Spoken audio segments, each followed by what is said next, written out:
யோவான் நற்செய்தி அதிகாரம் 6 இறை வார்த்தைகள் 30 முதல் 35 வரை.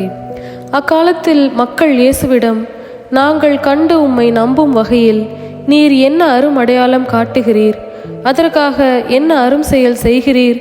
எங்கள் முன்னோர் பாலை நிலத்தில் மன்னாவை உண்டனரே, அவர்கள் உண்பதற்கு வானிலிருந்து உணவு அருளினார் என்று மறைநூலிலும் எழுதப்பட்டுள்ளது அல்லவா என்றனர்.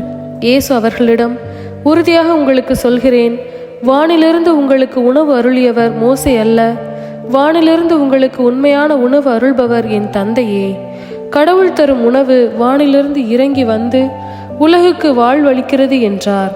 அவர்கள், ஐயா, இவ்வுணவை எங்களுக்கு எப்போதும் தாரும் என்று கேட்டுக்கொண்டார்கள். இயேசு அவர்களிடம், வாழ்வு தரும் உணவு நானே, என்னிடம் வருபவருக்கு பசியே இராது, என்னிடம் நம்பிக்கை கொண்டிருப்பவருக்கு என்றுமே தாகம் இராது என்றார். இது ஆண்டவரின் அருள்வாக்கு.